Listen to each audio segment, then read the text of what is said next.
Cancer is very preventable.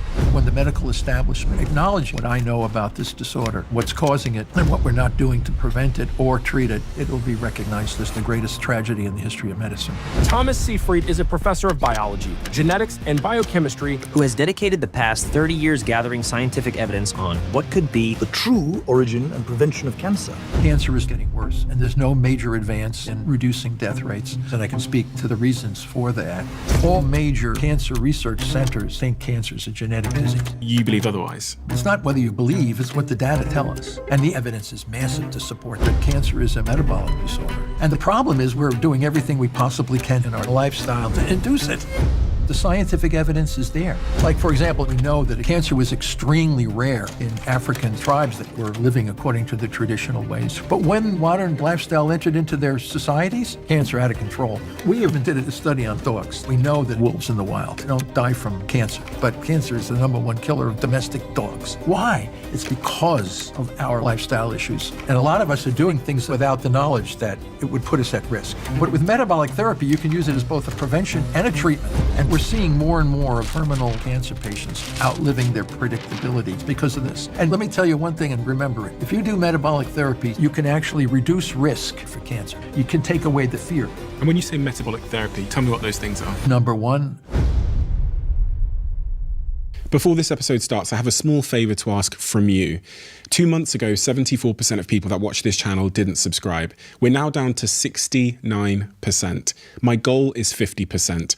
So if you've ever liked any of the videos we've posted, if you like this channel, can you do me a quick favor and hit the subscribe button? It helps this channel more than you know, and the bigger the channel gets, as you've seen, the bigger the guests get. Thank you and enjoy this episode. Professor Seyfried, if someone walks up to you on the street and they know nothing about science, and they know nothing about medicine, etc., and they asked you, what do you do and why do you do it? How would you respond?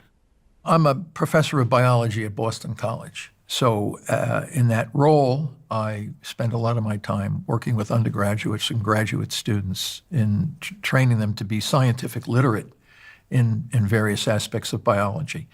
The research program that we have at the university is also focused on understanding how to manage cancer better, how it originates, and how to prevent it.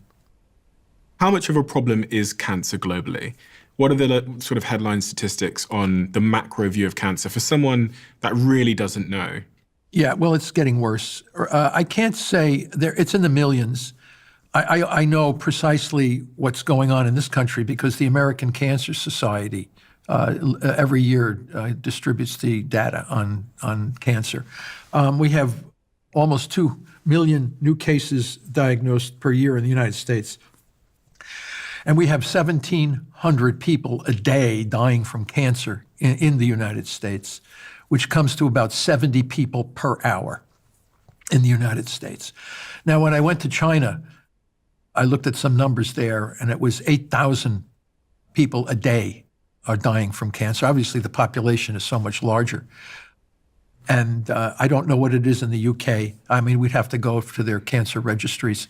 But what we do know is that it's supposed to be a lot worse by 2050 than it is today. So there seems to be no reduction in deaths, suffering for this disease.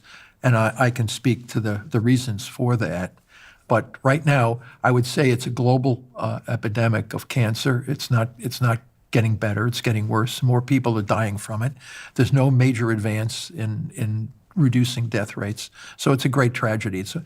And when we understand what's causing it and what we're not doing to prevent it or treat it, it'll be recognized as the singular greatest tragedy in the history of medicine worldwide. When they come to know what I know about this disorder, and then they realize what we've been doing in a misdirected way, it will be recognized as the greatest tragedy in the history of medicine.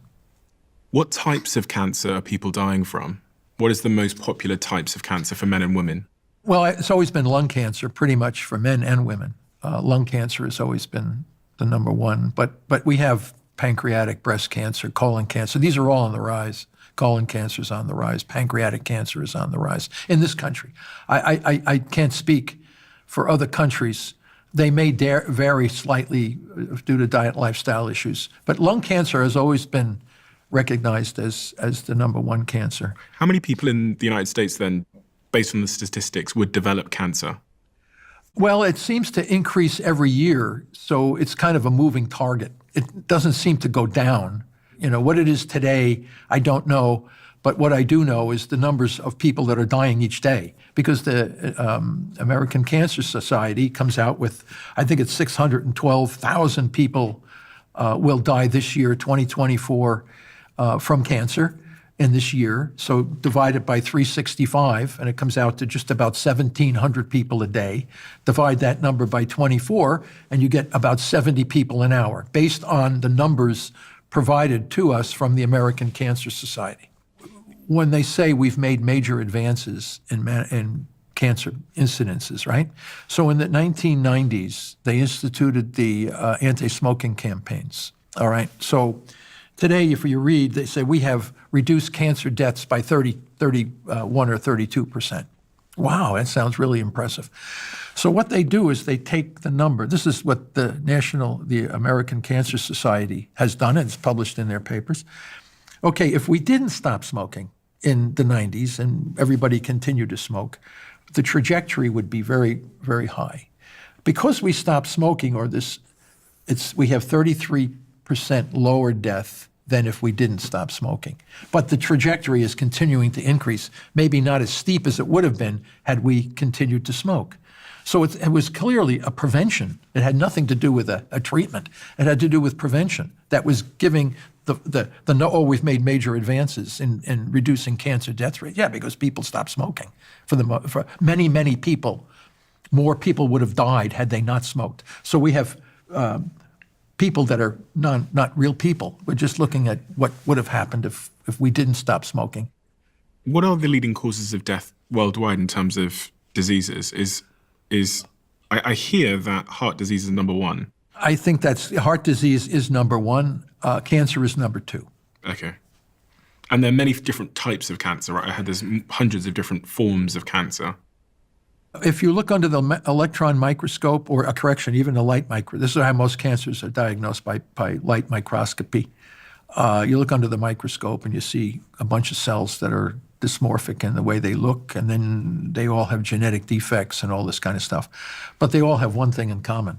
They depend on a fermentation, energy without oxygen. So all cancers are a singular type of disease.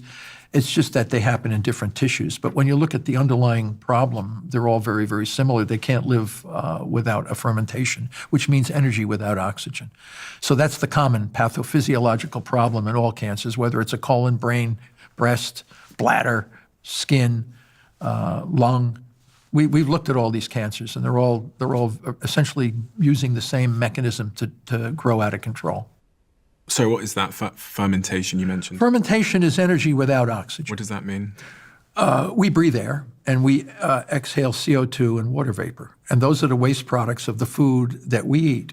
Everything is broken down and combusted in our mitochondria of the cell. And the waste products are CO2 and water vapors. Those are the waste products. But if you and I were to stop breathing for any particular time period, our bodies would fill up with lactic acid and succinic acid, like if we were to have a heart attack, or when somebody has a heart attack. They don't die instantly. If they're there for 5 or 7 minutes without oxygen, they may die because the brain dies.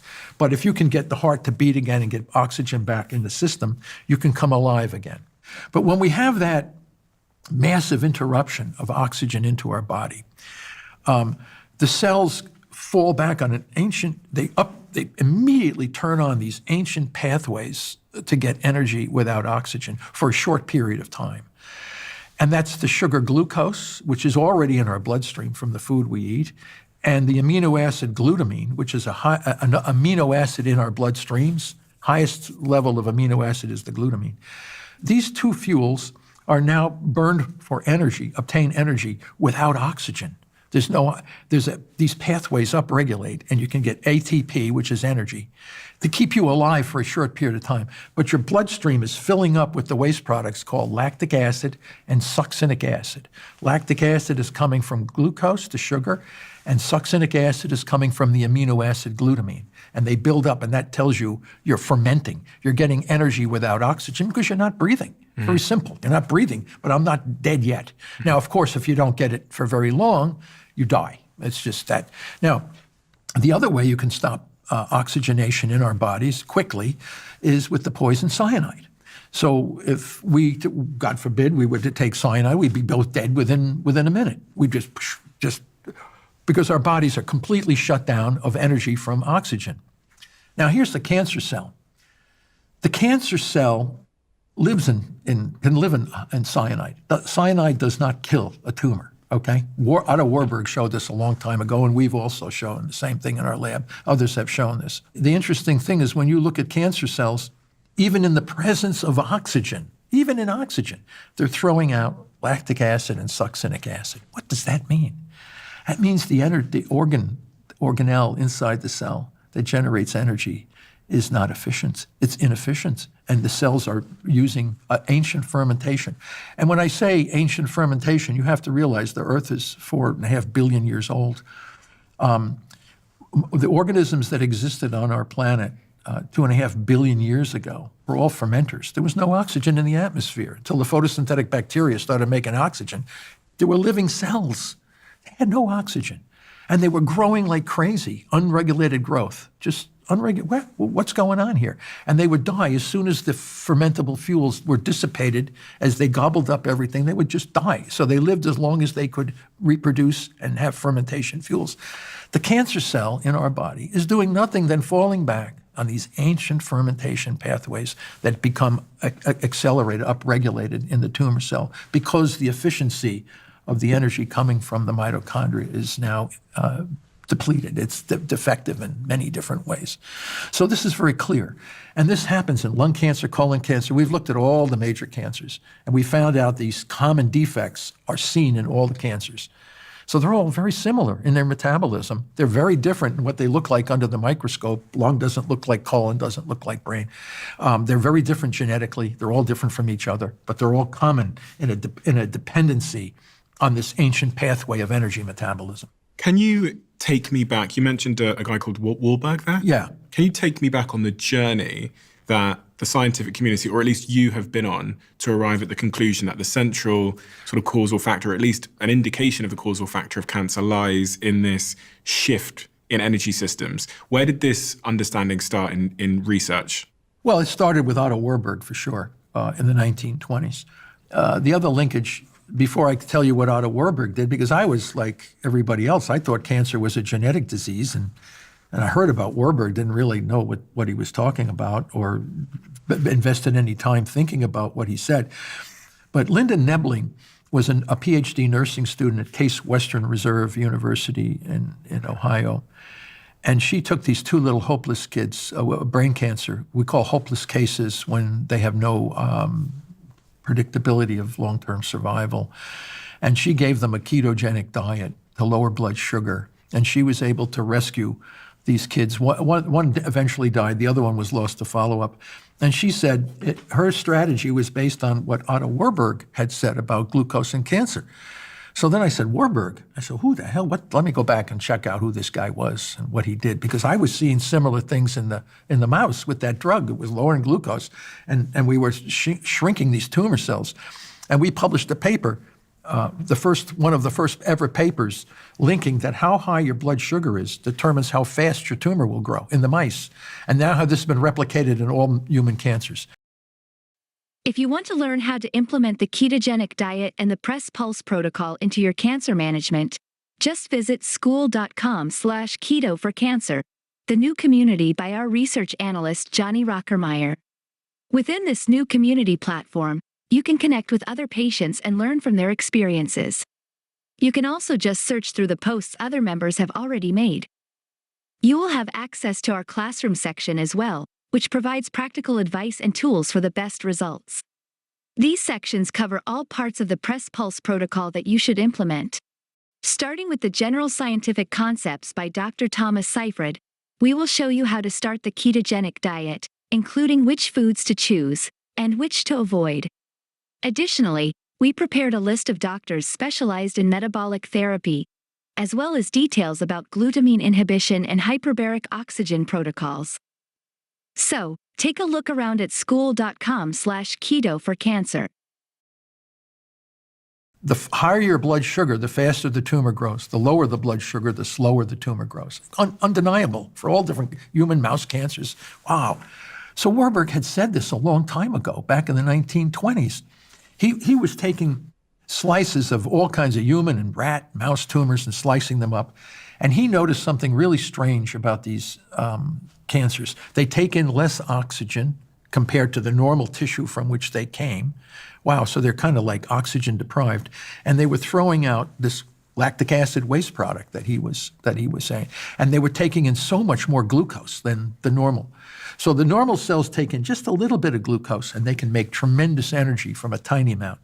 This guy was taking in huge amounts of glucose, but not fully metabolizing it to CO2 and water, but dumping it out as lactic acid, which is a breakdown product of glucose that is not fully metabolized in the cell. Wow, he said, this is unbelievable. And then he did all kinds of tissue. I looked at his data. It was unbelievable. He was cutting humans, mice, rats, and seeing the same thing over and over again. And he was saying the origin of cancer has to do with something in the ability of the mitochondrion, the organelle, to generate efficient energy from oxygen. So the mitochondria is the part of the cell that creates energy. It's the part of the cell that creates energy through oxidative phosphorylation, which is burning energy using oxygen, okay? Okay, so it's like an engine. It's an engine, a very highly efficient engine. This is an organelle. You have to realize we have the cell, Yeah. and we have a nucleus that everybody knows about, this nucleus, and then we have all these little organelles in there. We have lysosomes, and we have the mitochondrion, which is like a spaghetti network inside the cell. They fuse. It's actually a second living organism inside our cells. And to simplify what they do, the mitochondria, they convert oxygen and glucose into energy? Yes, and they combust energy. They take the foods that we eat have carbon-hydrogen bonds, okay, and we break those down inside our mitochondria, and when we break those bonds down, we create a hydrogen gradient, and we dissipate that gradient through an impeller mechanism that generates energy like crazy. It's unbelievable, very efficient, highly efficient. But the cancer cell has corruption in that system, but it doesn't happen overnight. As Warburg said, if you break that system too acutely and too fast, the cell will die. It doesn't have the... So you have to have two things to get from oxidative phosphorylation to energy with minimal oxygen fermentation. Sorry, just to keep it simple, from a normal cell to a cancerous cell. From a normal cell to a cancer cell doesn't happen overnight. Okay. It's a chronic damage to the ability of that organelle inside the cell to generate efficient energy. Okay, so all we have to know with cancer is that how are they growing so rapidly? Why are they going out of control? How come it's so hard to kill them? Because as long as you have those fermentable fuels that drive this ancient fermentation pathway, they will continue to grow, and they're very hard to kill. And the fermenting fuels are glucose and glutamine. Glutamine. Yeah. Okay, so here, let me tell you in a nutshell. Are you ready? Brace yourself. Are you ready? I'm ready, I think so. Are you braced? Are you braced? Sufficiently braced. He's sufficiently braced. Okay. So a solution to the cancer problem, to manage cancer without toxicity, is to simultaneously restrict the two fuels that are needed to drive this dysregulated growth while transitioning the whole body off to a fuel that the tumor cells can't use, which is fatty acids and ketone bodies. So when we take the cancer patients or the mice, we put them into a calorie restriction, lowering the blood sugar that I said is 1/2 of the two fuels. You can lower that down really, really low. And then we use specific drugs to target the glutamine. And together we can selectively restrict the two fuels while we transition the whole body over to ketones. We, as a species, evolved to be in nutritional ketosis for the majority of our existence as a species, like 1.5 million years. For centuries and centuries, thousands and thousands of years, our species, you and me, our ancestors, were always in a state of nutritional ketosis because there was very few carbohydrates in the environment for them to be consuming, right? So the cancer cell, the body, you and I could, if we stopped eating and we took a low carbohydrate diet and just did water only fasting, we would get into nutritional ketosis, where the normal cells, our brain, our kidneys, our heart, can be burning these ketone bodies because they have a good mitochondria and they can burn these fuels effectively. The tumor cells have a bad mitochondria. They can't burn those fuels. They're dependent on glucose and glutamine. We can replace glucose and glutamine with ketone bodies in the normal cells of our. So we selectively marginalize these tumor cells slowly over time. They slowly start to die, the blood vessels disappear, and the body comes in and dissolves them. So for someone that has never heard the term keto before, ketosis or ketones, in a simple way, what are ketones? Ketones are water-soluble breakdown products of fatty acids, okay? They're beta-hydroxybutyrate, acetoacetate. These are small molecules that are water-soluble. The liver throws them out like crazy. Kidney a little bit, but mostly liver. So as I told you earlier, when we don't eat, you get anxious, mainly because our brains are addicted to glucose. It's like cocaine and nicotine and whatever. You start getting all antsy. I haven't eaten anything, you know. What's going on? So then once the body realizes you ain't going to eat anything, we have to start mobilizing out of our fat resources. And the fats go into the bloodstream as triglycerides, which are 3 fatty acids attached to a glycerol backbone. They go to the liver. The liver chops them up and puts out these little water-soluble ketone bodies. The name ketone body is kind of a weird thing from biochemistry, but they're called ketone bodies. And they can supply the brain with energy, the heart with energy. And not only that, they're a super fuel. It's unbelievable.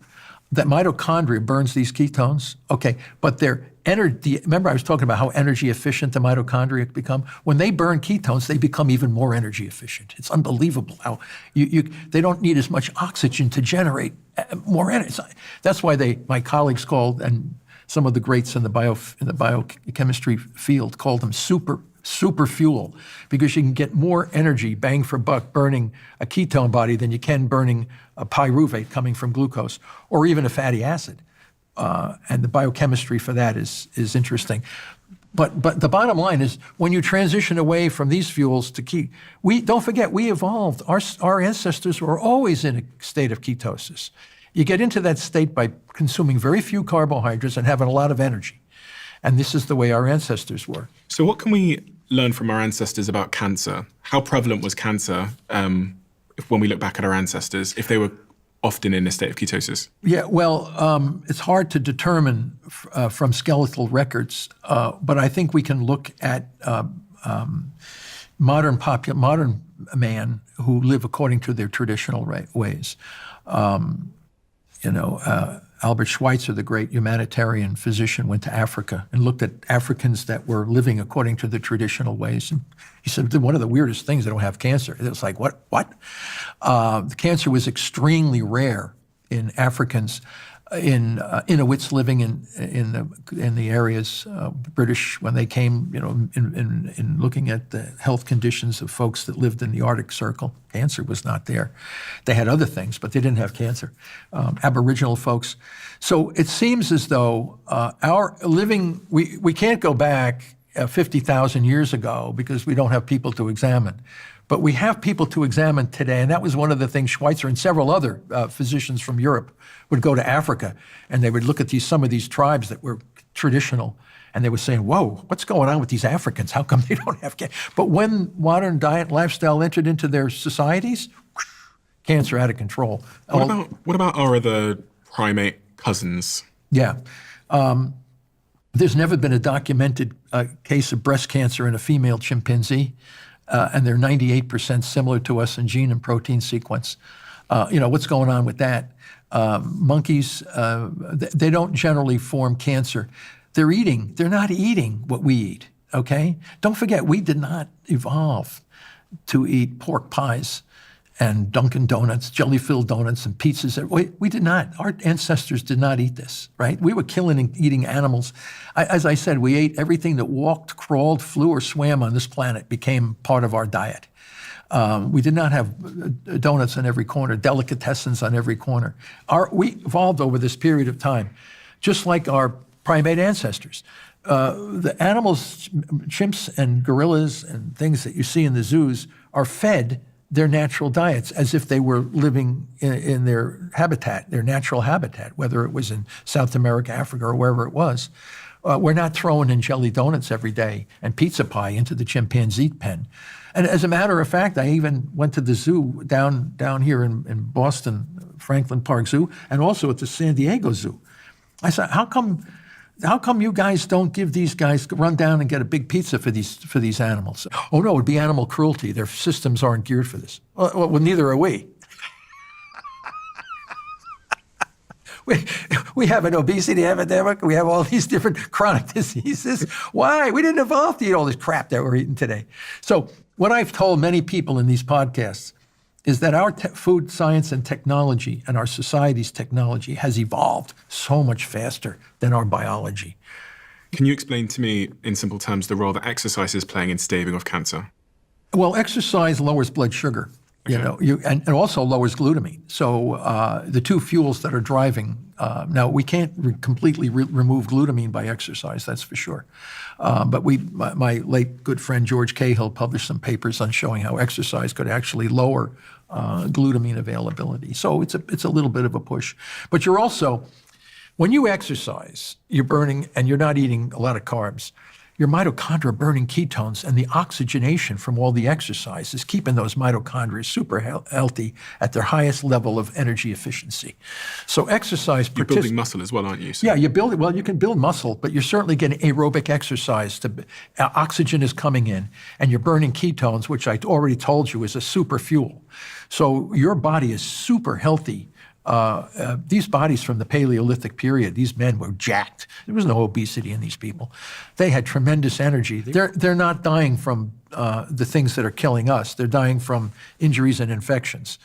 When you described this slow and gradual shift in the cell as it moves to this sort of ancient system, it sounded very gradual. So in my head, I thought, okay, so does that mean that the cancer is a gradual process that is kind of building up in me or isn't building up in me based on the lifestyle decisions I'm making and my environmental factors right now?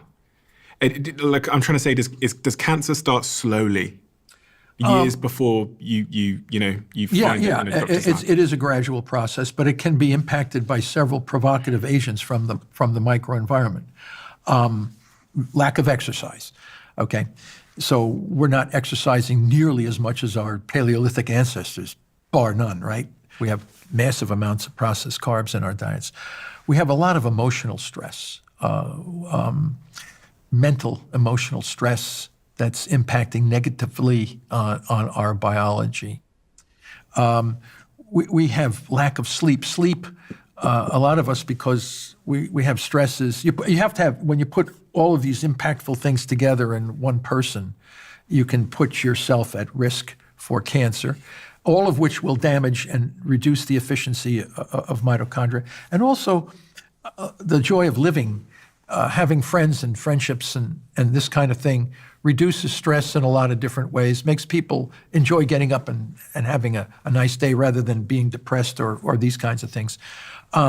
You put all this together and you put yourself in a diet and a lifestyle that puts you at risk for damage to oxidative phosphorylation and the transition from one form of energy to a fermentation energy. And what I'm trying to understand, is that it's a gradual transition. You have to be able to do that. And how long does it take for a colon, a group of cells in a crypt of your colon, to transition from one stage to another? You have to be constantly under stress, those cells in that organ. Now, why somebody gets colon cancer, another person gets breast cancer, another person gets bladder cancer, and some person gets a brain cancer, and all these different kinds of cancers. Whatever happened, the process was causing a gradual disruption of oxidative phosphorylation, oxidative respiration, and a gradual transition to a fermentation. Like in the brain, the neurons rarely, if ever, get cancer, but the glial cells that support neurons, they are usually the source of the origin of cancer in the brain for those kinds of cells. And you can look at different cells, and some are more or less prone. And why this guy got lung cancer from smoking cigarettes, this guy got bladder cancer from smoking cigarettes. How did it all start? It all started from a population of cells in one of those organs having a chronic not instant, a chronic interruption of oxidative energy followed by an upregulation of this fermentation energy. So really we need to be thinking about all the things that have caused dysfunction in the mitochondria. Absolutely. I want to get a list of the key things that are associated with causing this dysfunction. Okay, carcinogens. Okay, so carcinogens. Yeah, and you know, there's smoking. many asbestos, there's all kinds of chemicals in the environment. You hear about this, there's a whole list of carcinogens. And they put them on the labels on different chemicals. They say carcinogenic potential and whatever you have. What are the types of things that are carcinogenic that most people don't realize? Oh, well, now we're talking about microplastics. We're talking about... Is that in part what causes breast cancer? Because I always think about deodorant with breast cancer and the stuff that we're kind of lathering onto our Yeah, arms. well, the one that was most interesting was the talcum powder one. How does talcum powder would cause ovarian cancer? Okay, it's taken up into the urogenital tract, and it forms a foci in a part of the ovarian tissue. What's a foci? A locus, like a collection of material. A foci is an area where, say, talcum materials would be accumulating. Mm-hmm. And that leads to a inflammatory area of the body. And our immune system comes in to see what's going on. Our immune system is a healing machine, and they see something that's not normal. Normally, they would clean it up, but they throw cytokines and growth factors on there, leading to dysregulated damage to mitochondria and dysregulated, and then you get this tumor that starts. So if I get a talcum powder granule or whatever, and it goes into my body then tries to attack it to sort it out, and in doing so, it creates inflammation, which leads to damage to mitochondria in a particular group of cells near that foci. Okay, and this is applicable to, I guess, a lot of different nanoparticles. And microplastics. So this now, they're looking at this. But then we have chemical carcinogens, tetrahydrochloride. There's all kinds of other things that can actually damage arsenics and these kinds of chemicals, urethane, anything that could chronically damage a mitochondrion, forcing it to upregulate the fermentation, the energy without oxygen. Isn't this most things? I'm trying to figure out how to live my life. Yeah, well, that's why it was called the oncogenic paradox. But you can avoid that. That's why I'm saying if you can keep your mitochondria healthy. How? Exercise and reduce consumption of highly processed carbohydrates. Do I need to be avoiding these microplastics as well? You know, the problem with microplastics, they're very ubiquitous. We're not really sure. We're just now becoming aware of it. Nobody really knew that before. Look it up. But it could cause small foci in different populations of cells. But you know, it's very hard to really chronically damage mitochondria. Mitochondria are a tough organelle. The problem is we chronically abuse it without realizing what we need to do to keep it healthy. So even if you are exposed to chemical carcinogens, even if you are exposed to all these things, but you're keeping your body as healthy as you possibly can, you could possibly delay or even prevent the damage to the mitochondria, even though you are being exposed to this. So it's actually in your hands. You can actually reduce risk for cancer by knowing what keeps your mitochondria healthy. Vigorous exercise, fasting, water-only fasting. It's very hard. Sometimes when we were putting mice on calorie restriction, it was hard to get them to get tumors. Their body was so healthy. This was shown years ago by a couple of scientists in mice, using mice that developed a lot of breast cancer. If you put them on a calorie-restricted diet, the incidence was way, way down. So cancer is very preventable. It's a very preventable disorder. It's just that we're doing everything we possibly can to induce it in our diet and lifestyle. A lot of big institutions believe that cancer is a genetic problem. You believe otherwise? The evidence is striking. I mean, it's not whether you believe, it's what the data tell us. Okay, so according to the somatic mutation theory of cancer, mutations in the nucleus lead to dysregulated cell growth. That's the somatic mutation theory. In the mitochondrial metabolic theory, it's a transition from oxidative phosphorylation to a fermentation metabolism inside the cell. The mutations are largely irrelevant. What do you mean by that? When the mitochondria become defective, they throw out ROS, reactive oxygen species. that are carcinogenic and mutagenic. Whoa, what does that mean? Causing mutations. So a lot of the mutations that we see in the nucleus of the tumor cell, that is the subject of the somatic mutation theory, are downstream effects of the dysfunction of the mitochondria. So the mitochondria is causing a downstream effect, which are mutations, which are, according to the somatic mutation theory, are the cause of the dysregulated cell growth. Let me tell you why that's absolutely untrue. There's some cancer cells growing out of control that have no mutations and normally not discussed. Well, how can that be? That's a challenge to the theory. If the theory says that all cancers have mutations and you have some cancers that have no mutations and they're growing out of control, that should say, whoa, bell ring one. Then the somatic mutation people who think this, said, oh, okay, we have a problem here. Not all mutations are the ones that cause the dysregulated, only some. And we have a name for those some. That's called driver mutation. Oh, okay, now it's a nice term. Because some of those mutations are called passengers. They don't really do anything. But the drivers are the ones that lead to the dysregulated cell growth. So we should be focusing our attention on these driver mutations. New evidence from the recent scientific literature, can you believe this? They're taking tissue, normal tissues from patients, different organs and things like this, from not patients, from normal people, no cancer, perfectly healthy, like yourself here. We would take tissue from you and say, oh my Christ, look at you got driver mutations in your esophagus and your different parts of your body. You got driver, but you don't have a tumor. What's going on with that? How you explain that these driver mutations are causing dysregulated cell growth when we have thousands of driver mutations that are there that are not causing dysregulated cell growth? Oh, okay, that's another problem. The biggest devastating information against the somatic mutation theory is if you take the nucleus from a tumor cell, cleanly take it out of the tumor cell, and you have another normal cell here, you take the nucleus out of the normal cell and you put the tumor cell into that cytoplasm, you get regulated growth, no dysregulated growth. But if I have the normal cell and have a tumor cell, take the tumor nucleus out of there and take the normal nucleus and put it into the tumor cytoplasm, which contains defective mitochondria, dysregulated cell growth.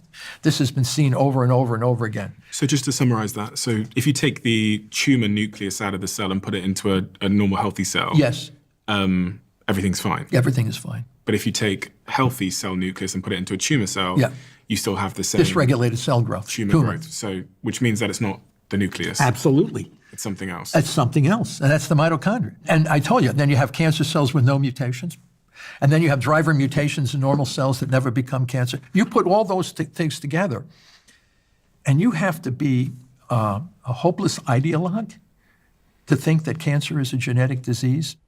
It's a silent assumption in the field that cancer is a genetic. Every textbook of biology, cell biology, and biochem, cancer is a genetic disease.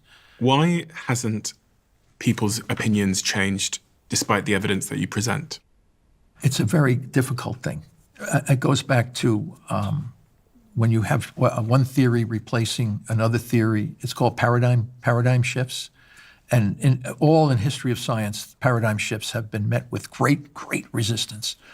The clearest one was the Copernican revolution, when for 1,800 years, astronomers in our early astronomers thought the Earth was immovable in the center of the solar system. For 1,000, this was Claudius Ptolemy, Aristotle, and the Bible, and all these. Earth is immovable, and the sun and the moon and the planets all revolve around the Earth. 1,800 years.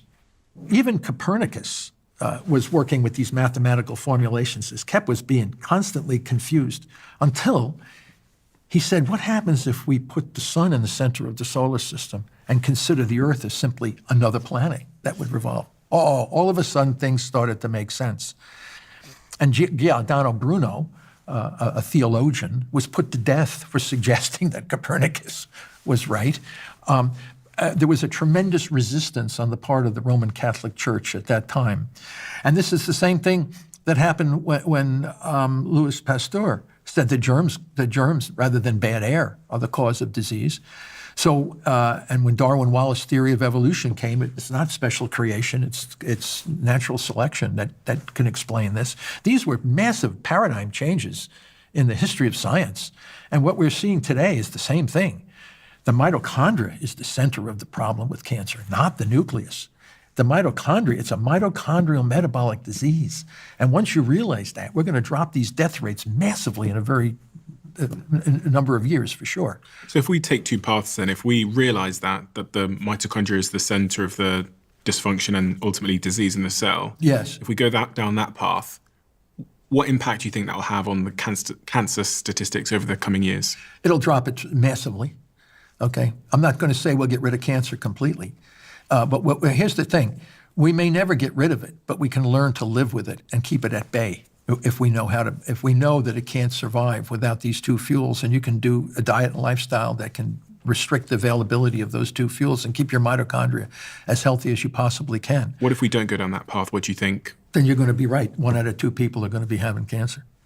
Your statistics are going to be absolutely correct. Is there anybody that you believe, because, when we talk about these subjects, often we think of like big pharma and the incentives and money and follow the money, and you'll figure out why people don't want change.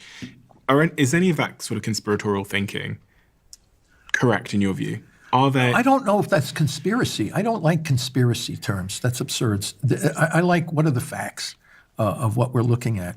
But do you see a resistance from big pharma to entertain this point of view? What do you big think? food? What do you think? I mean, do you think this is? I mean, you're making a lot of not you, but people in those industries. The hospital industry is making enormous amounts of money. They're awarding. We get $7 billion a year for cancer research in the National Cancer Institute, awarding many grants to looking for gene mutations and all this kind of stuff. And we have drugs that are extremely expensive based on a somatic mutation theory of cancer, that are basically not dropping the death rate. As I said, while we're talking here, we're going to have 140 people dead from cancer. 1,700 people a year is getting worse and worse. As you said, we're always raising money for cancer research. Where's all that money going? What are you doing with all that money? No accountability. And then when you look at the scientific advisory committee of all these societies that you're running for, they all think published papers on cancer is a genetic disease. It's too hard for the field to accept at this point. It's too traumatic at what I'm saying. It's too disruptive to a massive industry at this time. They will come to gradually adjust to what I'm saying. It's just a matter of time because we cannot continue this trajectory. It's immoral what we're doing to some of these people. I read a stat that said the global incidence of early onset cancer increased by roughly 80% between 1990 and 2019. That's in the BMJ Oncology. Early onset of cancer is basically patients under the age of 50. And when I think about this, growing up in the UK, whenever there's a fun run, a charity race, a marathon, whatever it might be, cancer research gets the money. And to hear that, there's been so much money invested in cancer research over the last couple of decades, but there's been an increase of 80% in early onset cancer in the same period. For me, I'm like, this research doesn't appear to be being very effective. Well, as I said, you got to find, what people don't do is they never ask, where's the research go? What kind of research, what are you doing? What is the research? It's the theory that drives the impetus to do research. Now, a lot of great stuff has been done on keeping people alive that suffer from cancers, right? Because if you think about the probability of dying from a cancer, I'm assuming that has gone down. Yeah, to some extent it has. There's two ways of looking at it. It's called progression-free survival and overall survival. These are the terminologies that are used in the clinical world of cancer. They represent the approval of drugs through the Food and Drug Administration. If you have a drug that improves progression-free survival, progression-free means it looks like the drug is working on the tumor. Because, the tumor, you can see it gets bigger and bigger and more lethal and more lethal. And if I see it not growing nearly as much, I say, wow, look at it's slowing what we call traditional progression, okay? It's called progression-free survival. And then you have overall survival. So you have two ways to approve drugs mostly for cancer, right? How does it work on progression-free survival, and how does it work on overall survival? Well, they stopped looking at overall survival. Now somebody's going to bark and say, well, bottom line is mostly progression-free, which means that the patients, it looks like the tumor is being effectively managed, but they live only a couple of months longer than they would have if they didn't use this drug.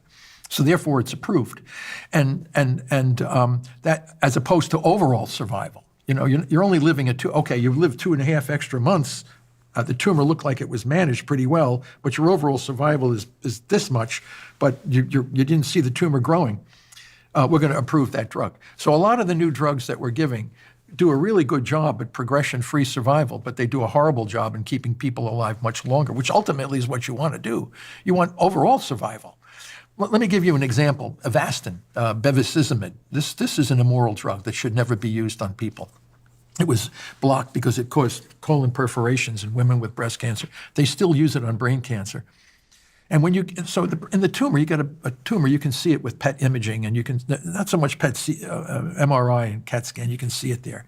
And it's looking there. Okay, you can see it. Now you give the patient Avastin, and which is this anti-angiogenic drug. It's supposed to stop the abnormal blood vessels, right? They think that the angiogenesis blood vessels is driving the dysregulated growth. It's the fermentation that's driving the dysregulated growth, by the way. So all of a sudden you give the tumor kind of disappears. It doesn't look like it. Whoa, patient gets all excited. The physician looks and says, look at that, looks like you're doing well. What it does, what the drug does is it causes the tumors to permeate your entire brain, just like spreading it through your whole brain. You don't live any longer, but you had this progression-free. Look at the tumor. So the patient gets excited because it looks like the tumor's disappearing with this very expensive drug. But what it does is it almost guarantees that that patient will not survive because you spread the tumor cells through the whole brain. So this is why I call it an immoral kind of a thing. But chemotherapy and sort of these radiation therapies, they have proven to keep people alive who otherwise would have died, In right? some cases, it can, and that's another thing we have to look at. I work heavily in brain tumors and glioblastomas and things like that. When you irradiate somebody's brain who has one of these tumors, you free up massive amounts of glucose and glutamine in the microenvironment. And if you look at the survival, when we did looked at survival curves for glioblastomas throughout the world, it's somebody, you can't even design experiments so consistent how fast people will die. It's like all the different hospitals have the same survival. What are you doing? Well, we do chemo, we do surgical debulking, temozolomide, and we give steroids, which raise blood sugar, and we irradiate, everybody's dead. So not everybody, but so 5-year survival is very, very low. 10-year survival is almost zero. But if you got a breast cancer, or if you got... No, this is brain cancer I'm talking brain about. Cancer, now, right, this is freeing up. Now, yes, if you have a circumscribed tumor and it's not anywhere else, you can come in with a radiation or surgical procedure and essentially cure that patient.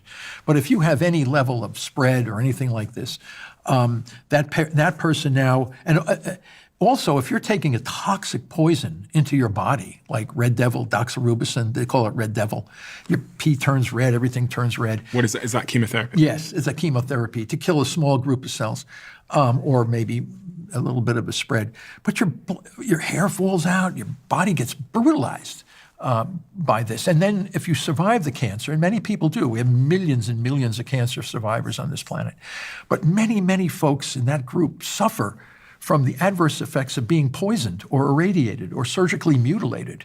I mean, they have to change their whole, and oftentimes the cancer comes back, or they die from cardiovascular disease, or they die from secondary adverse effects of being brutalized with medieval, I call it medieval approaches to this. Are you kidding me? What they're doing to cancer patients?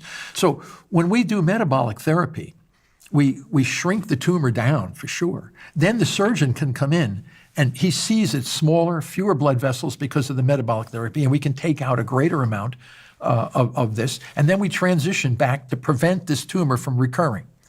Are you passionate about the groundbreaking and heroic research of Dr. Thomas Seyfried on metabolic therapy and cancer? So are we. That's why we've created something special for you, in collaboration with Johnny Rockermeyer, a German book publisher and translator.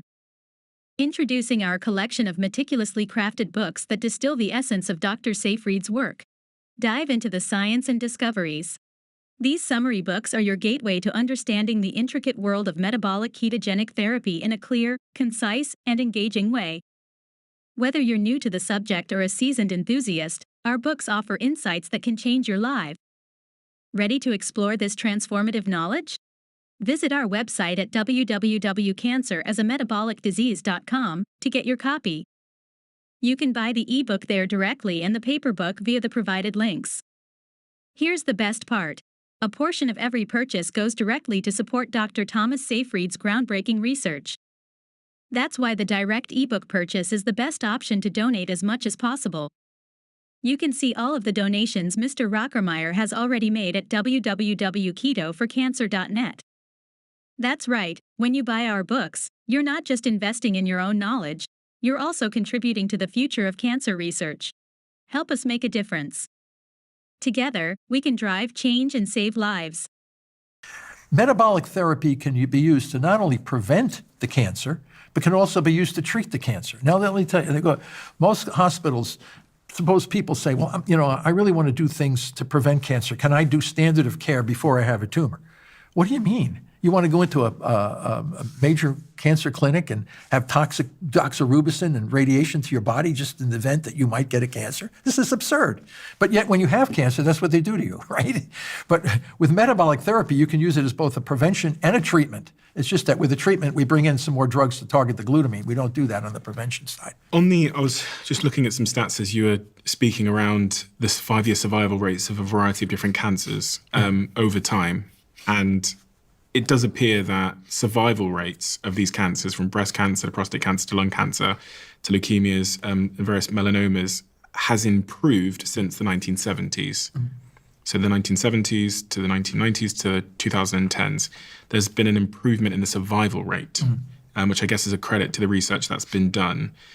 What you're saying is that the treatments we have still today are horrific. Yeah, and the survivals are not that much greater. It's not like you're getting massively longer survivals. Yeah, I mean, and I have to preface that these stats might not be right because this is AI we're dealing with here. Yeah. But there's a 5%, for example, with breast cancer between the 1990s and 2010, there's just a 5% difference. In overall survival. Okay, so your survival, your overall survival is 2.5 to 3 months greater. I don't actually have those stats in front No, of but me. that's the evidence, the papers that we're looking at. So how do we prevent this then? I'm 32 years old now. So I want to make sure that I live my life in such a way that I limit my chance of cancer. One of the things I always reflect on is the fact that many of the people that I know that have got cancer, breast cancer or other forms of cancer, appear to be remarkably healthy. Yeah, always at the beginning. They not always, but many times the person comes in, geez, I just was diagnosed with cancer. I didn't know I had it. I didn't feel bad. And then all of a sudden you get treated and they look like death warmed over. But I'm saying, like, how can healthy people be getting cancer if there's this sort of central? Well, because as I said, and we're seeing this. I'm seeing it in my own. I'm getting more and more emails from young people in their 30s, late 20s, 30s, early 40s, like with colon cancer, breast cancer, and all these kinds of things. But look at our diet and lifestyle situation today. Those things that I'm talking about: lack of exercise, a lot of stress, poor sleep, bad food, all of this kind of stuff impacting parts of our bodies. So what do we do about it, though? Know about it. And then what do we do? So I know now. That's personal choice. I'm not here to take pieces and jelly donuts off the market, for sure, or breakfast cereal. I love that stuff too. But the question is, I don't eat it every day. And I know if I do, it'll kill me. So yeah, skipping meals, water only occasionally. There's a lot of things you can do to keep your mitochondria healthy. Okay, so tell me what those things are. I just exercise. You look like you're a pretty healthy guy. Yeah, I go to the gym. You don't look morbidly obese to me. Not yet. Not yet. Well, that's important because you don't ever want it yet. We won't be in America too long, so my chances. Yeah, well, and listen, it's not just the United States. We were kind of like the first ones to plow that field. But it's starting to spread everywhere. I think in China, they have the most 200 million obese people in China now. So should I be on a keto diet then? Here's what we did, okay? We developed the glucose ketone index calculator at Boston College, all right, my students and I, because we were trying to work with cancer patients' blood sugar and ketones independently of each other. We had a ketone meter and we had a blood glucose meter. So we were monitoring ketones by itself and glucose by itself. And we worked with a very nice woman from American who lived in Nice, France, who since passed away from a brainstem tumor. It was very, very difficult. We kept her alive very long, but eventually we didn't know what we know now. But she got into an argument for a handicapped parking spot with her neighbor upstairs and her blood sugar went through the roof. She ran upstairs and she took her blood sugar. And she says, oh my God, the tumor's going to grow. I said, what's your ketones? And she says, oh, it's still 2.5 millimolar. Well, that's still pretty high. Usually it's very, very low. It's very high. So my students and I, we said, this is too traumatic to try to measure these two independently. Why don't we make a singular number, divide the glucose in millimolar in the blood by the ketone in millimolar in the blood. Now you get this number that's much more stable. And it allows the cancer patient to know that if I keep this zone at 2.0 and below, my tumor cells aren't going to be able to grow very fast. I did this for the brain cancer, right? Now it's being used for all cancers. And now it's being used for guys like yourself who just want to stay healthy. Because what it is essentially is a quantitative determination if you're in the Paleolithic zone or not. Oh, so if I'm at 2.0, like my friend Dominic D'Agostino, he's always down in these zones. He's a Paleolithic man living in modern society. What's a Paleolithic man? That's how our ancestors were during the Paleolithic period. Okay, so he's got the right balance of glucose and ketones in his blood. Like we did when we were hunting mammoths and buffaloes and these kinds of things, when we were hunter-gatherers in the thousands of years of our existence as a species, tens of thousands of years. He is in that zone. Is he in keto? Yeah, well, that's what the low GKI is. That means you're at a level of keto. Okay. Now, yes, he doesn't eat a lot of carbohydrates in his diet. He eats leafy vegetables and a lot of meat and this kind of thing, sparingly on fruits. Like grapefruits, we learned from the epilepsy field, grapefruits provide a tremendous amount of vitamin C and do not spike glucose. Well, that's very interesting. So you can have certain fruits that can keep you in this metabolic zone of I call it the Paleolithic zone, which is the way we evolved, where there was no cancer in our existence. When people hear that, they might start jumping on the paleo diet. I don't even know what the paleo diet. Not a paleo diet. It's diets that are low in carbohydrates. Okay. Okay. Mediterranean diets. Like people say to me, God, what should I eat? Should I eat this and that? Normally, you would eat foods that have very low glycemic index, which means the speed with which glucose is released, like a banana, very high in glycemic index. You eat a banana, your blood sugar immediately spikes. Many fruits are like that. But you want foods that keep a low, steady GKI. Now, I built that calculator for brain cancer patients initially. Then we realized it's powerful for all cancers. We put the cancer patient in the low glucose ketone index. We get them down in there. Then we come in with the glutamine targeting drugs to kind of polish off these tumors or put them in even a more dormant state. But now we're finding all these young kids, like yourself, all these 30, 20-year-olds, what's your GKI? I mean, they're out there weightlifting and they're looking at they don't have cancer. They're just excited to see that they can get into this Paleolithic zone by themselves. And that will prevent cancer, because you can't get cancer if your mitochondria are healthy. If you're in a Paleolithic zone where our ancestors rarely, if ever, got cancer, then you're back in this, oh, you mean to tell me I can't eat this and I can't eat that? What does it do to your GKI? Oh, it makes it go up. Well, don't eat that. So you did a study on dogs, a dog with a tumor. Yes. Can you tell me about that study? It was a woman came to me, and this is what I say. You don't have to have a PhD in biochemistry to understand what some of the things. This woman had no degree whatsoever. She just heard about what we did to these mice, and she did the same thing to her dog. It was a pit bull, and at age 7 years old, it had a big mast cell tumor on its lip. So she listened to my YouTube video over and over. She said to me, I just kept listening. She says, I got some raw chicken. She says, wolves evolved to eat chickens. So she got some chicken, chopped up the chicken. She cut the calories she found some dog food calculator to how much calories the dog was getting. She cut the calories. The dog lost only 5% of its body weight. She got pollock fish oil, raw eggs, and cut all the calories. Everything was all natural for this dog. And all of a sudden, we have the pictures. You can see them in the if you saw the picture. Big tumor on its lip. The veterinarian said this dog is to survive, you have to give him chemo and radiation and surgery and all this kind of stuff. And it's going to cost a lot of money. The dog's going to have diarrhea. It's going to be, she didn't want any part of that. So she said, well, let's just try this metabolic thing. And she kept all the records and the pictures and what she did and how much she gave the dog and all this. So I was able to get all that information from her, put my friend Lauren Nations, who is a veterinarian, on the paper, because I said, what biology guy at Boston College is telling you how to manage cancer in a dog. We got to have some veterinarian on here to validate, to make sure he's there. And he looked at the pictures, and we looked at all the thing. It disappeared. So what happened was the dog eventually died of heart disease at 15 and a half years of age. So essentially, that's the only, when people say, well, metabolic therapy cure cancer, I say metabolic therapy is never considered a cure for cancer. It's an effective, non-toxic management for cancer. But in the case of that dog, it appeared to work. It's a cure the dog. But that's the only one I'll say, oh, he's going to say cure cancer. No, that dog happened to he died from old age from a heart attack. And we did it with a brain tumor guy, Pablo Kelly, who just passed away, unfortunately, from a surgical. He had a major cerebral hemorrhage after his surgery from Devon, England. You know Devon, England? That's where I'm from. Are you from Devon? Yeah. Oh, wow. Well, Pablo was there. He just passed away, fortunately. We were talking to him the day before he passed away. Pablo Kelly.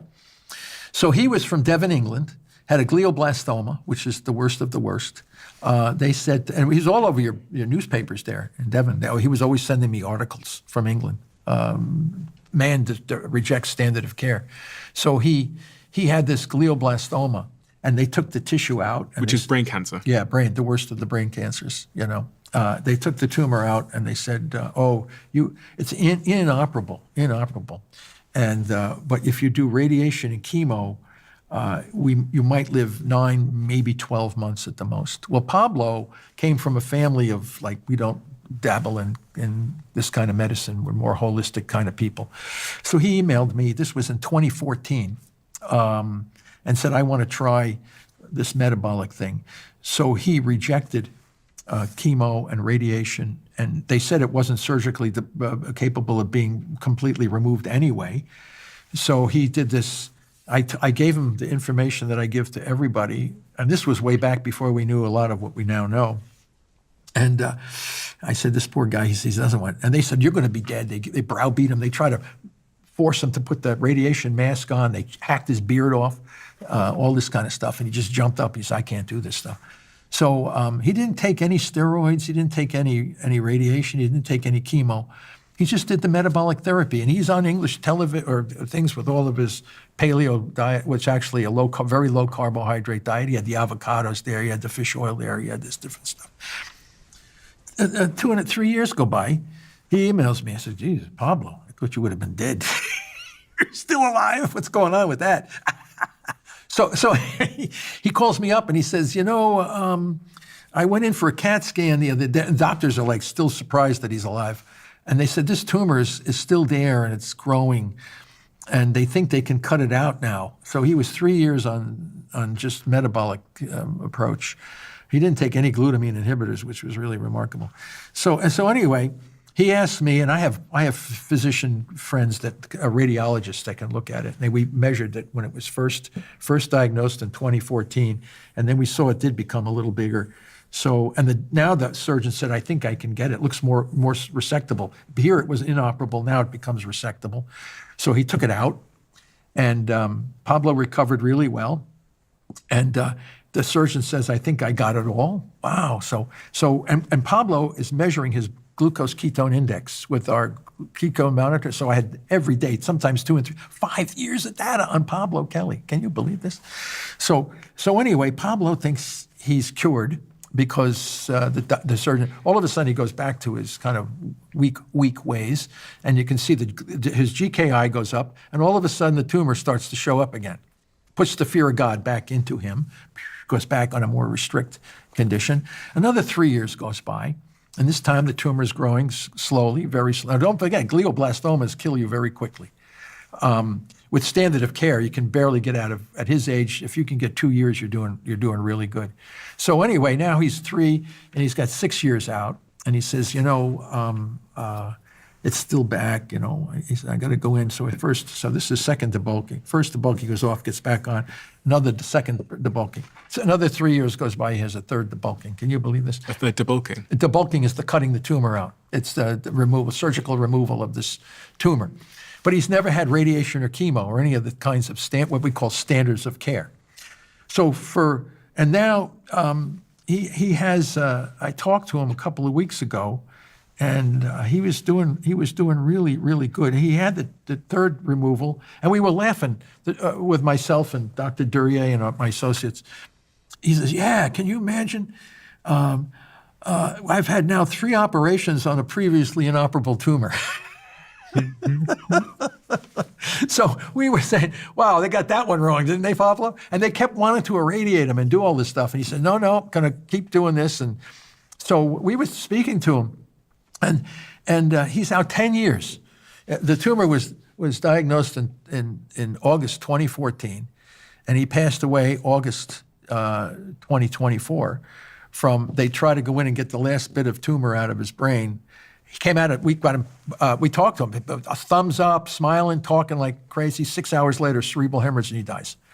So he didn't die from the cancer. He died from a surgical problem with the surgery.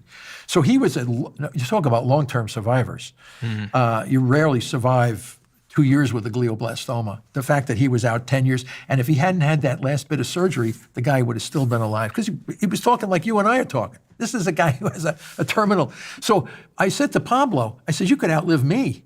I said, "We're all terminal to some extent, right? All of us aren't going to live to." I said, "Sure." He was a young guy. He was only 22 or 23 when he was diagnosed. He was in his 30s now when he passed away. 10 years, so he's 33, 34 years old. And I said, "I could be dead before you." And we were laughing, and we had a good time. And the next thing I know, I get an email from his wife. He said, "Pablo is on brain dead and something." I said, "What the hell happened? What happened to this poor guy?" And it wasn't the cancer. So I don't know how long he would have lived, how many more things. But what I'm saying, he's an anecdote. Well, listen, if I had a drug that did what metabolic therapy did, and I could get more people like Pablo, are you kidding me? They'd be running all over the world. And when you say metabolic therapy, you mean the combination of the calorie restrictive, ketogenic approach? Yes. Avoiding. Well, first of all, you're avoiding things that are going to kill you. The radiation is going to kill you. For many people, not all people. Okay, everybody say, well, listen, you can look at have people look at the data themselves, for crying out loud, and you can see how long you're going to live. He didn't do what they grab everybody in. What did he do specifically? He didn't take radiation or chemo. Yeah. And he brought his glucose ketone index down to the 2.0 zone and kept it low. And he took some supplements and a few things here and there, but he wasn't really targeting the glutamine like we thought. We found now certain parasite medications will be effective in targeting glutamine. So we're doing all non-toxic strategies to manage cancer. You don't have to be brutalized by the system if you know what to do and how to do it. The problem is most of the poor oncologists never heard of what I'm talking. The stuff I'm telling you right now, they never heard of it. The risk is someone gets cancer that's listening to this, or someone has cancer that's listening to this. I mean, statistically, there's a lot of people listening to this that have cancer right now. And they're speaking to their doctor. Yeah. And their doctor is saying chemotherapy, radiation therapy, et cetera, et cetera. And glucose has nothing to do with tumor. Eat whatever you want. Yeah, and so what do you say to those people who they've just got a diagnosis and their doctors are saying, right, listen, this is pretty bad, severe. We're going to suggest that you take chemotherapy. Yeah. You're not telling them not to take chemotherapy, are you? I'm not telling them that. And what we found is that when you are in nutritional ketosis with a glucose ketone index of 2.0 or below, my colleagues that we work with in Istanbul, Turkey, were able to show that chemotherapies at much lower dosages can be even more therapeutically powerful when you're in nutritional ketosis. So you don't have to get rid of a lot of these different procedures that we have today. I'm just saying radiation for brain cancer. I'm not saying radiation for lung or some of the other cancers. Okay. Because if you can shrink those tumors down and make them very weak and vulnerable, a surgical procedure, a radiation procedure, even low-dose chemo could come in, and even immunotherapy. If you took a big tumor and shrunk it down to a small nub, and it's resistant to a lot of the things, they all have to share something in common for them to survive this path. That might be an immunotherapy could come in because they're going to target whatever all of them have together, and you could possibly get rid of it that way. I'm thinking of a friend of mine that has been diagnosed with brain cancer, brain tumor. And this is one of the most, it's a woman in her 40s or 50s, trying to keep her anonymous as possible, who is just the most fit, athletic person that I know, eats amazingly well, is literally known for exercise. And I'd go, how? How is it possible that someone who I would probably say is fitter than I am, if you looked at their sort of metabolic health, has got a severe brain tumor? Well, they can stay healthy for, and I'm not saying everybody who has, and it depends on what kind of a tumor it is as well. Is it a glioblastoma, oligodendroglioma, peanut? There's a lot of different kinds of tumors. I know that it's not growing necessarily, but it's big and it's in the brain, and they're going to remove it through a surgical operation. Well, if they can, what we always suggest for the brain cancer, if you do metabolic therapy up front, and I've had surgeons tell me this, you can shrink it down because one of the, it's angry, it's an angry thing, right? And you can see some slight invasion. If you can shrink that down so that it's more circumscribed, now the surgeon can look at it and go, oh my God. We know many scientific publications, the more you can debulk, that's called the removal of the tumor, debulking, the longer the patient will survive. The evidence is massive to support that. But, with a lot of these brain tumors, you don't get it all. And there's always some little piece that remains. And when you irradiate, you explode the ability of the cells to ferment energy, and it's very hard to kill them. But if you can get the majority of it out and then transition the patient back into a metabolic state, keeping the pressure on those tumor cells, you can remain healthy like Pablo. I mean, these guys can. And when you found in mice is that when ketogenic diet was combined with hyperbaric oxygen therapy, the average survival time was increased by roughly 80%? Yeah, even more sometimes now. But okay, so why do we do hyperbaric oxygen, right? That's the question. What's going on with hyperbaric oxygen? Why is this like a good thing? It works best when the patient and the mouse is in nutritional ketosis. Okay, so look, we have a tumor. We irradiate that tumor. How does the radiation kill the tumor cells? It hits oxygen, blows up, and it causes a reactive ROS, and it's like a stepping on a landmine. It blows the tumor up, right? So cancer cells protect themselves, even though they make a lot of ROS. They're this close to death anyway, but they have a very powerful antioxidant system. And interestingly enough, that besides causing the dysregulated growth, the glucose and the glutamine also protect them to some extent from the ROS that they're making. Can you believe this? The ROS. ROS, reactive oxygen species that are carcinogenic and mutagenic. So they destroy our proteins, lipids, and nucleic acids. They're disruptive molecules. So radiation will cause a ROS in the microenvironment, ROS, that'll blow up and kill cells, normal and tumor cells. But if you want to selectively kill tumor cells, with ROS, not to cause your hair to fall out, your gums to bleed, and all this crazy stuff, you take the patient, you put him in nutritional ketosis, and you say he's got low GKI. Then you go into hyperbaric oxygen, which dissolves oxygen directly into your blood now. It's better than just breathing 100% oxygen because you can actually dissolve oxygen in the bloodstream. Then you're taking away the two fuels that protect the tumor and you're giving it internal ROS, which kills the tumor internally, only to the tumor cell, not to your surrounding tissues. So you're selectively killing tumor cells without collateral damage to the rest of your body. As a matter of fact, the rest of your cells are getting super healthy because they're burning ketones in pure oxygen. Unbelievable. How do we measure if our... Can you believe this? I can't even believe I'm saying this stuff myself. You really got to know the biochemistry, and you have to know the physiology of your own body, and you have to understand evolutionary biology. Most people just aren't that intelligent, including me. It's not intelligence. Yeah, most people kind of want things, sort of simple principles that they can live by and implement. And also quick and easy. Yeah, of course. Okay, they don't want to do what I'm talking about it because it might be. Oh, the other thing. Let me tell you one thing and remember it. If you do metabolic therapy, success rides heavily on your shoulders. You're not sitting there like some pawn with a mannequin, some guy's poisoning and irradiating you. To make metabolic therapy work, you are the one doing the GKI. You're the one. It's your soul. You're responsible for your existence on this planet. You're going to put your precious soul in the hands of someone who has less of a knowledge about the problem than you might.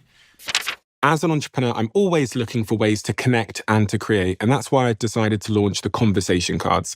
I turned to Shopify, who also sponsors this podcast, and Shopify made it so easy to set up an online store and reach all of you, no matter where you are in the world.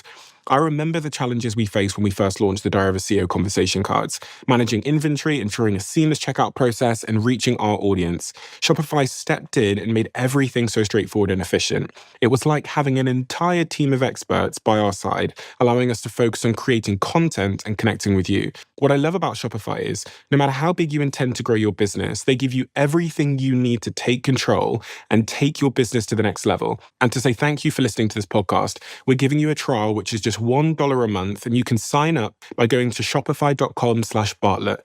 The link is in the description below. Could you be predisposed genetically to cancer? Yeah, that's where those germline mutations, but you can manage that. Because people think, my grandmother had breast cancer, my mother had breast cancer, so, They live in a common environment too. It's not like in order to prove that, you and all the siblings would have to be raised in a different environment, different countries, different lifestyles, and then see if you all got cancer at the same time under all these different conditions. That's definitely genetic. That's like Huntington's disease, Tay-Sachs disease, or these kinds of things, where they'll manifest regardless of the environment. So you're saying to me that I should, as a 32-year-old man that's cancer-free, God willing, thank God, touch wood, I should calorie restrict myself to keep my mitochondria healthy and my metabolism healthy now. I should be in a sort of a calorie restricted state. I say it's good to visit the state. Our Paleolithic ancestors had no choice. There wasn't a donut shop on every corner. There wasn't pizzas. There weren't the kinds of highly processed carbohydrate foods available to them. So should I be fasting? Should I be doing keto? I don't want to tell you what you should or should not do. I'm not a physician here. I'm a scientist. I study what causes these things, and I study how to manage them. You have to read what I'm saying, and you have to come to your own decisions about how you want to conduct your life. I've given you information. What's your view on fasting? Fasting is a powerful way to get your body into nutritional ketosis, but it ain't easy. Try doing it. Try doing it. See how easy it is. It ain't easy, right? But that's why we developed this procedure where if you go, rather than going cold turkey, say, today I'm going to eat as much as I can, and then tomorrow, okay, you can go it's the second, third days when you start to really know what the hell's going on. And believe me, I've tried it. It ain't easy. That's why we developed a zero carb diet for 14 days, 10 to 14 days. Just zero. You eat meat, fish, chicken, whatever you want, but just don't eat any bread, pasta, this kind of thing. On keto, how do we get into that sort of ketosis state that people often talk about? Measure your glucose ketone index. How do I do that? With the Keto Mojo meter. You can buy it from Amazon. Okay, you can buy. Now, don't forget, they get a free Libra meter now for the blood. They're working on ketone blood meters, but it's not there yet. Right now, the Keto Mojo or some other keto meters, where you can prick your finger like a diabetic. You take a glucose strip and you put it on the blood and you put it into the machine. It tells you what your glucose is. Squeeze your finger a little bit more, take the ketone strip, touch it to the blood, put it in the meter. It gives you the ketone value. Push the button, GKI comes right up. Okay, very simple. Everybody can buy it from Amazon, get the meter, buy the consumables, and then they can test it. This is what all the cancer patients, the ones who really want to get into metabolic ketosis. I think I've tried keto before, and I say think because I didn't measure my ketone levels, so I was assuming I did. Yeah, no, it's really, people say, well, I haven't eaten, I'm in ketosis. How do you know? Well, I blew into this thing and the bulb came on, I peed on a strip, it looked like it was ketosis. They are indirect measures. The most accurate is the blood measure. So it's hard to stay in that state for most people, right? This is one of the things because the temptations in our society are so strong. Yeah. I mean, Paleolithic man had no choice. Do you think that was his state? That's all he knew for thousands and thousands, tens of thousands, hundreds of thousands of years. That's all he knew. He didn't say, let me go down to get a big jelly-filled donut down at the end of the river there. No, there's none of that. He had to live in that state. Now we have so many temptations, all the things that we are biologically geared for. When you see obesity, that's evolution in action. They are the descendants of our long ancestors that could hold on to energy so efficiently. We were an energy-starved species for the majority of our existence on the planet. So anything we ate would be very little waste. We never pee out glucose. Glucose is converted to fat, and we store energy as fat. So those guys are energy-efficient human beings. Now all of a sudden we find ourselves with everything, and that's evolution in action, man. You're allowing to see how we can store energy so efficiently because our ancestors lived through such environmental forcing. We had famines. We had long treks. Our body could store energy so efficiently because we had to store what little we could get from the environment. But now you've got 300 million Americans in this food environment where when they walk out their front door, they see the Dunkin' Donut. They can lie in bed and order a Dunkin' Donut to their front door in 10 minutes. You don't even have to unask the car. They hand it through the window. Yeah, so no energy expenditure, energy in. So giving them this information might be fairly futile because the temptation. Oh yeah, well I'm not here to tell people. Again, I'm not here to tell people what they should or should not do. I'm just here to explain why do we have all this? Not mystery. It's all biological evolution. You understand biological evolution. Almost everything that I'm talking about makes perfect sense. And unfortunately, that's not part of our scientific literacy anymore. So we need what? Discipline? Discipline is important. Every major religion had a point of fasting. To be whether you're Islamic, Judaism, or whatever, Catholicism, Hinduism, whatever. They always had some sort of fasting. Why you do fasting? Because you want to purify your body. You want to become closer to God. You want to feel in control. And that's always part. And if you do it with prayer, it's even better. So there was a reason for doing all that. And people realized the ancients knew this kind of thing. But we don't do that anymore. We don't go 40 days without food like Jesus did in the deserts. But a human being, you could absolutely do that. I know because I can look at your weight, I can look at your size, and I can pretty much tell you how long you can go before you died. And how do I know that? Because George Cahill, a good friend, late George Cahill, ran the Joslin Diabetes Center, and he evaluated people that would just go water-only fasting until death, and some of those Maze prison camps and things. So he was able to know how long you could go. Now, what about Angus Barberi went 377 days without food. George Cahill would fast some of these obese people for 250, 300 days. What happens inside their body with They're burning fat. So what happens is you burn fat. Okay, liver stores a lot of bones store the minerals. You can get minerals from your bones. You can get a lot of fat storage. Vitamins are stored in fat. A lot of vitamin D. Outside of the weight loss, what's going on in, we said religious people used to fast to get closer to God, which seems to me to point to some sort of cognitive change. Yes, and that's from burning ketones. Okay. When you burn ketones, I said in the brain, when your brain starts shifting to ketones, your energy, the bang for the buck for each calorie that comes in from a ketone body increases the efficiency of oxidative phosphorylation. So you're more focused? Oh, massively. And this is why our ancestors were the way that if you are dependent on killing some animal for your survival, and you are out on the hunt, you are focused. Because if you're not focused, you're going to starve to death. So every sense organ in our body is super jacked when you're in these ketotic states. So, and these guys walking around with headphones, listening to, all this. This is like depriving ourselves of the natural ways of our ancestry. Don't forget, you and I are not just here over the last, 100, 300, 400 years. We are the descendants of members that are same as us, hundreds of thousands of years ago. They just didn't have the technology that we have today. But if you could bring a Paleolithic man from, say, 500,000 years ago, and you gave him a bunch of donuts and told him, he would die and went to heaven. You mean to tell me I don't have to go out and kill the elk anymore? They're going to hand me the food right through the window. Of course he's going to do that. You go in the cave and you throw a bunch of jelly-filled donuts into a bunch of cavemen who've been chewing on the half-eaten rat or something. You think they're not going to eat those jelly donuts? They have some chimpanzees live with a family down in Florida. I know there's some YouTube thing. The chimps, they're eating the food with the family, and then they give jelly sandwiches to the chimps. They're banging on the table. You think they were going to go crazy. Chimpanzees loving the jelly sandwiches. Do you have kids? Yes. What advice would you give to your children if they're listening to this now about how to prevent their chance of getting sick through cancer or these other Well, they'd probably say, well, Dad, how come you don't do a lot of the things? First of all, I told you, I don't tell anybody what to do or how they do it. I'm just telling you the science behind why things work. Yeah, my children, my two sons, and they're all very, very successful. And they said if we ever got cancer, we would be doing the metabolic therapy if we were to ever get cancer. And I said, just keep, exercise and do what you can do, the best you can in our environment. I mean, don't get me wrong. I'm eating a jelly donut. I'm drinking beer. I'm drinking whiskey. Why? Because I like it. But I'm not going to be doing it all the time.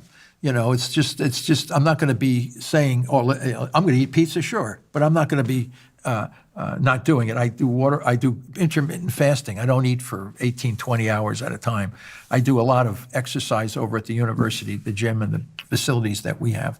But I understand it. And then if I were to get cancer, I would have to bite the bullet and do what I know works, as much as it wouldn't be pleasurable. But it would be certainly a better alternative than being irradiated and poisoned. I'm telling you that. If that has built your conviction to the point that you're so convinced that the real issue is this sort of metabolic dysfunction, why aren't you optimizing your life to be sort of metabolically perfect? Well, because I live in the same society you do. Yeah. Okay. And fortunately, yes, our technology has improved significantly. I'm not a monk. I'm not going to be in some monastery, chanting something. I am a member of this society just as you are. And I enjoy the things that we have to offer us to make our lives a little bit more pleasurable. There's nothing like sitting down over a nice meal and having a discussion with some wine and enjoying it. Enjoy the moment, but not to be locked into that kind of diet and lifestyle all the time. It puts you at risk. There's an election going on in the United States at the moment, Trump versus Kamala Harris. If you won the election, and you became president of the United States and you had to introduce some regulations or some laws around food and all of these kinds of things, what would you do? Well, I think, you're talking about a food industry, you're talking about a multi-dimensional economy. I would not, again, you don't want government to tell you what you should do. You should make the choices, but you have to recognize, are there choices, and what are these choices? Right now, we're not seeing or understanding how things harm people. If we have an obesity epidemic, and that would put you at risk for all these horrific chronic diseases, why do they not know that? And we introduced some regulation in the UK regarding smoking, so you can't smoke inside anymore. But do you see, your secondhand smoke can impact negatively the person sitting next to you. This obese person's personal choice to be obese is not going to make you obese or sick. So this is a different kind of a situation. That has to come from internal to the person, and they have to be concerned with their own health. What about drugs, though? Like cocaine is not legal, so why can't they intervene to say you can't have Dunkin' Donuts? Because they're both, going to harm the individual. I think you'd get a revolution if you can't eat a Dunkin' Donut. You are not going to get a revolution if you can't have cocaine. You try to go down here in Brooklyn and take away all these donuts from people. You're going to see they're going to go. It's personal choices. I like Dunkin' Donuts. I mean, I like the coffee especially, but you can go to a donut shop and get some of these crullers and jelly fills and honey dipped. Are you kidding me? These things are delicious. You ever get these blueberry muffins? You tremble when you eat some of this stuff. And I'm not going to take that away from me. But if I want one, I'm not going to be, every day I got to eat. No, I just don't eat it. On the weekend, I might get one. And even sometimes 2 or 3 weeks, months go by before I'll get one. But when you get it, man, you enjoy it. You really love it. Are you hopeful? I am very hopeful. Because when the science comes, you can't suppress the truth. It's going to come out. The evidence, the scientific evidence is there. I'm documenting this scientific, and it's based on the shoulders of Otto Warburg. Are you kidding me? I mean, this was a giant in the field of biochemistry. It's not like I made this stuff up. I'm just extending what he has done to a new dimension and putting it into a practical application, which he had never done. So it's just an extension of the knowledge base over this time. Why do you care so much? Why do I care so much? I'm not in it for the money. You know what I'm in it for? I want to see the scientific principles substantiated. If you know that you can keep these people alive at a higher quality of life based on the knowledge of the science that's doing that, that's gratification, man. It's gratification to know that because you were right on understanding the mechanism of the problem. And if you say, if we do it the way we're writing a big treatment protocol as we speak, it's under review, a really comprehensive treatment protocol. And we institute that in the clinic. And for glioblastoma patients and these advanced cancers, they're not living a few extra months. They're living several years longer. Why? Because you knew the science.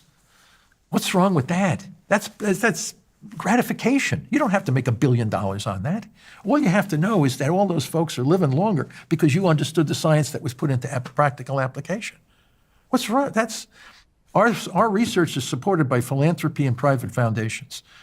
That money allows me to do these experiments, to test what I'm testing on preclinical models, and then we translate it back into the clinic directly. And we see, like Pablo Kelly, he should have been done years and years ago. He lived all those years extra. He's had a wife and he's got kids.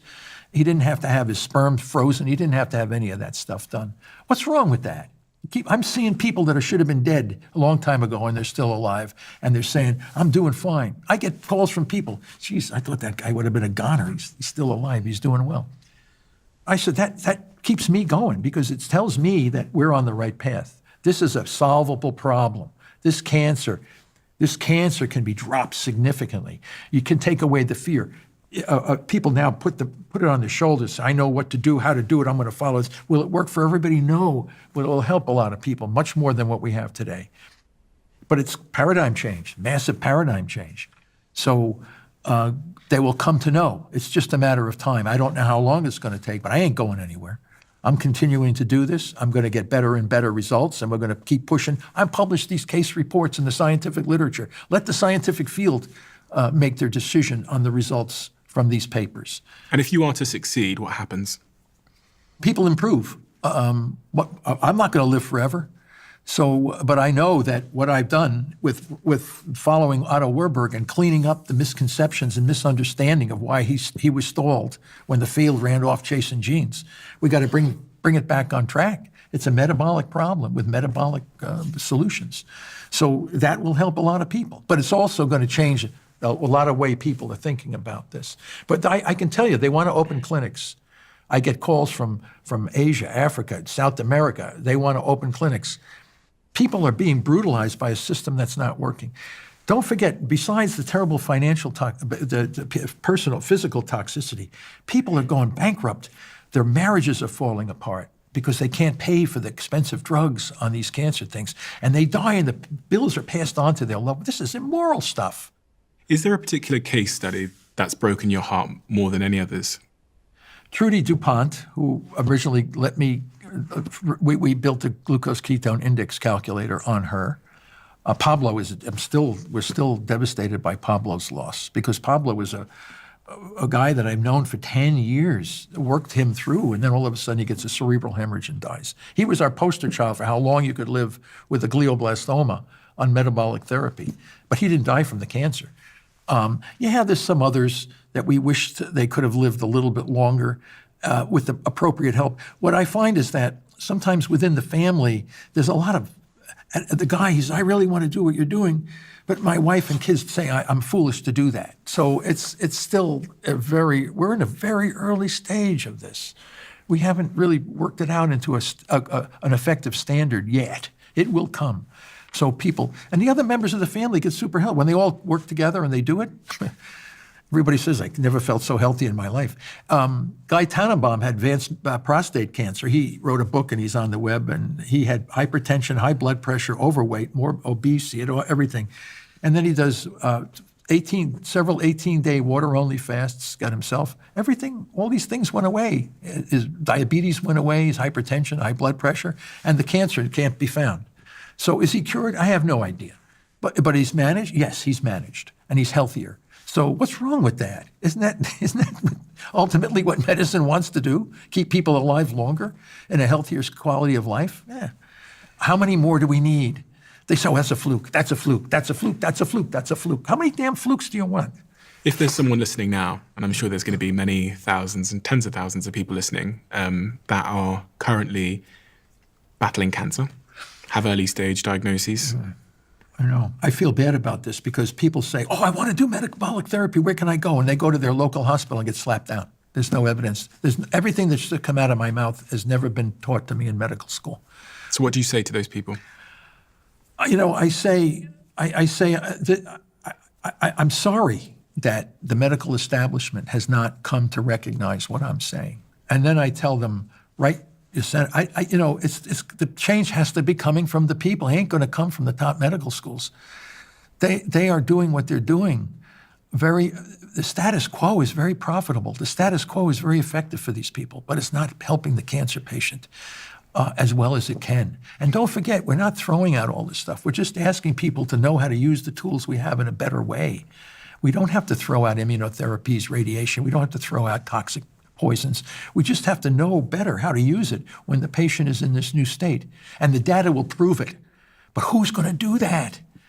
Who's going to do that? The doctor says, I'd love to do this, but I'm going to lose my license if I do it. What's going on with that? They wrote the standard of care as if it were in granite. It can't be changed. No, it should be flexible. When new evidence comes, I don't believe your evidence. What number do you not believe? What piece of science do you not believe on this? Well, I haven't read it. You can't be right when 99% of the world says it's this way and you're saying it's something different. That's confirmation bias. You're not looking at the numbers. And then when they get cancer, they come to, hey, what can you do for me? It's like that.